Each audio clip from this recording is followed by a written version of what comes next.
اچھا ایک بات بتائیے، جب یہ سارے انبیاء حضور کی جب آمد کی خوشخبریاں دے رہے تھے تو کیا ان کے دل میں تڑپ پیدا نہیں ہوگی کہ ہم حضور کو دیکھیں کہ حضور ہیں کیسے؟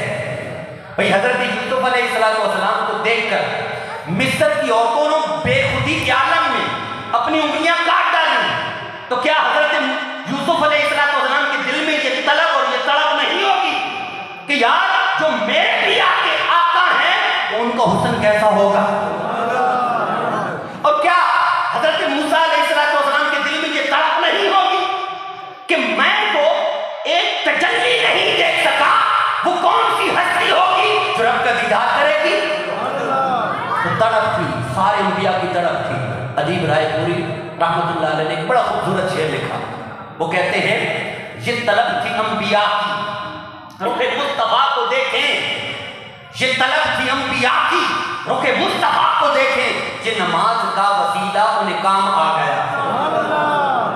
یعنی اللہ نے معراج کی رات بقیہ سارے انبیاء کو اپنی اپنی قبروں سے بلا کر مسجد اقصی کے اندر کھڑا کیا اور پھر صفوں کے اندر ان کو کھڑا کیا، مصلی امامت پر حضور کو کھڑا کیا اور اشارہ کر دیا کہ جو تم چاہتے تھے کہ ہم مصطفیٰ کی زیارت کریں، آؤ آج مصطفیٰ کی زیارت کریں، آؤ آج مصطفیٰ کی زیارت کریں۔ لیکن کچھ ایسے انبیاء بھی تھے جن کی تڑپ زیادہ تھی، جن کی طلب زیادہ تھی۔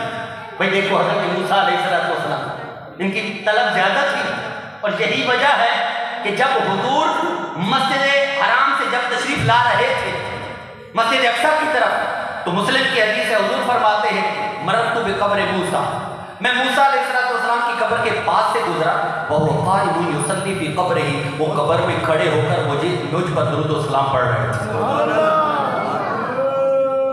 ایک اس کا ترجمہ یہ بھی ہے وہ نماز پڑھ رہے تھے، لیکن عاشق یہی کہتے ہیں نا یہاں ترجمہ یہی ہے، وہ درود و سلام پڑھ رہے تھے، کیونکہ صلاۃ کے دو معنی، ایک معنی درود و سلام بھی ہے اور ایک معنی نماز بھی ہے۔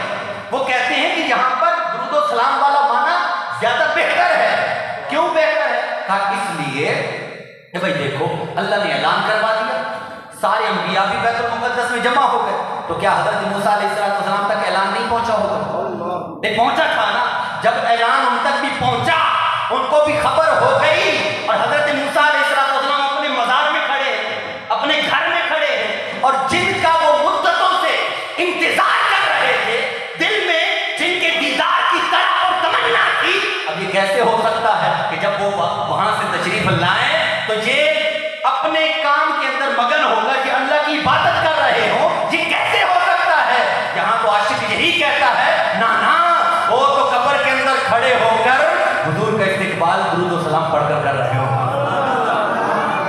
اچھا کہاں گئے؟ حضور علیہ السلام مسجد اقصی پہنچے۔ یہاں پر ایک بڑی دلچسپ بات آپ کو عرض کرتا ہوں۔ ایک طرف یہ ہے کہ حضرت موسیٰ علیہ السلام کہاں کھڑے ہیں؟ اپنے مزار میں۔ جب حضور وہاں پہنچے، بیت المقدس میں پہنچے، تو حضرت موسیٰ علیہ السلام پہلے وہاں پہ موجود ہیں۔ حضرت موسیٰ علیہ السلام پہلے موجود ہیں، یہاں مزار میں تھے، پھر اس کے بعد پہلے ہی وہاں پر پہنچ گئے۔ بڑی عجیب بات ہے۔ تو کیا یہاں پر ہو سکتا ہے کوئی کہے کہ جناب کیا نبی پاک علیہ السلام کی جو رفتار تھی وہ کم تھی اور حضرت موسیٰ علیہ السلام کی وہاں جانے کی رفتار زیادہ تھی؟ زیادہ تھی؟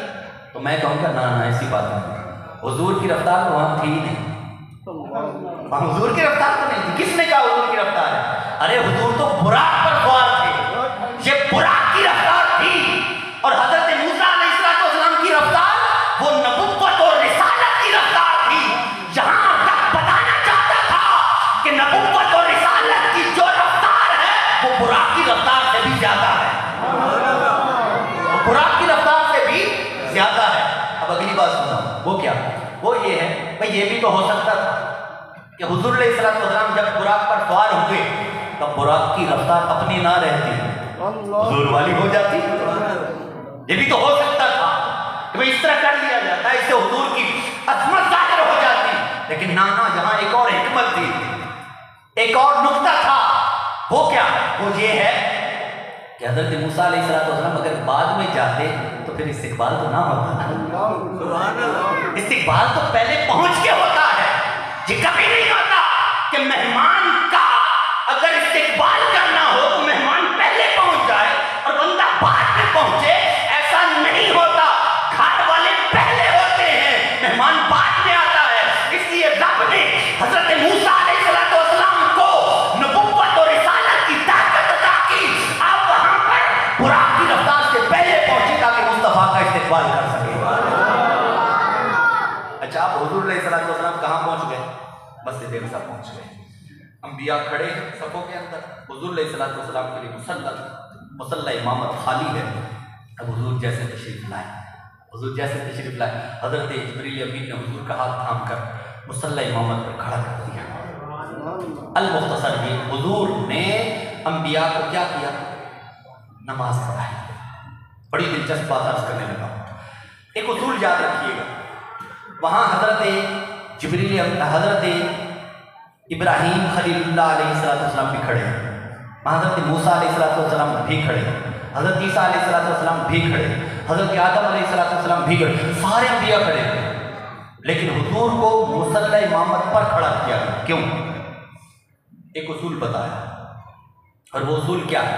وہ اصول یہ ہے کہ مصلی امامت پر وہ کھڑا ہوتا ہے جو سب میں افضل ہوتا ہے, جو سب میں. یہ اصول ہمیں کہاں کام دے گا؟ یہ اصول ہمیں وہاں کام دے گا کہ جب مصطفیٰ کریم علیہ السلام اس کائنات سے تشریف لے جا رہے ہیں اور حضور اپنے بستر پر ہیں, تو حضور نے ارشاد فرمایا مرو ابا بکر ان یصلی بالناس. فرمایا ابو بکر کو کہو لوگوں کو امامت کروائیں, نماز پڑھائیں. یہ اللہ کے حبیب نے ارشاد فرما کر ہمیں بتا دیا گیا کہ مصطفیٰ کے بعد اگر کوئی خلیفہ ہے تو ابو بکر ہے. مصطفیٰ کے بعد کوئی خلیفہ ہے تو ابو بکر ہے. اور اللہ کے حبیب نے یہ بھی بتا دیا کہ ابو بکر ہی سارے صحابہ سے افضل ہے. اللہ اکبر. اچھا, ایک اور بات جو اعلیٰ حضرت نے بیان کی. اب بات یہ ہے کہ حضور علیہ السلام سارے انبیاء حضور کے پیچھے کھڑے ہو کر حضور نے ان کی امامت کروائی. ایسا کیوں؟ ایک وجہ بیان کی. اعلیٰ حضرت فرماتے ہیں ہو سکتا ہے کسی کے ذہن میں ایک سوال پیدا ہو. وہ کیا؟ وہ یہ ہے کہ بھائی جو پہلے آتا ہے اس کا پہلا نمبر ہوتا ہے, جو پہلے آتا ہے اس کا پہلا نمبر ہوتا ہے, فضیلت میں وہ زیادہ ہوتا ہے. تو ہو سکتا ہے کسی کے ذہن میں یہ وہم پیدا ہوتا, یہ خیال پیدا ہوتا کہ حضور جو کہ بعد میں آئے ہیں اس وجہ سے حضور کا مقام سب سے کم ہے. اللہ رب العزت نے معراج کی رات مصطفیٰ کریم علیہ السلام کو انبیاء کو پیچھے مقتدی بنا کر حضور علیہ السلام کو امامت کے مصلی پر کھڑا کر کے یہ بتا دیا اگر جو حضور بعد میں آئے ہیں لیکن حضور سب سے افضل ہے. اعلیٰ حضرت فرماتے ہیں, اعلیٰ حضرت کی زبان تو ذرا سنو. اعلیٰ حضرت فرماتے ہیں نماز اقصیٰ میں تھا یہی سر. سر کہتے ہیں رات کو. نماز اقصیٰ میں تھا یہی سر کہ اجاں ہمانا اول آخر, کہ باوجود اس کے کہ حضور بعد میں آئے ہیں پھر بھی اول ہے, کہ دست بستہ ہے پیچھے حاضر, کہ دست بستہ ہے پیچھے حاضر. ہر نبی اپنے اپنے دور میں آتا تھا اور وہ اس دور کے اندر اس حصے کا وہ حکمران ہوا کرتا تھا, حکومتیں کی اپنے اپنے دور کے اندر اپنے علاقوں میں. لیکن جب مصطفیٰ تشریف لائے تو پھر دست بستہ ہے پیچھے حاضر. حضور کے پیچھے کھڑے ہوئے ہیں جو سلطنت آ کے کر گئے تھے, جو سلطنتیں آ کے اپنے اپنے دوروں کے اندر کی انہوں نے اور کر چلے گئے تھے, آج حضور کے پیچھے کھڑے ہوئے ہیں. اس سے یہ پتہ چلا کہ حضور کی حکومت ہر زمانے کے لیے ہے اور ہر مکان کے لیے ہے. اللہ نے حضور علیہ السلام کو شان عطا فرمائی.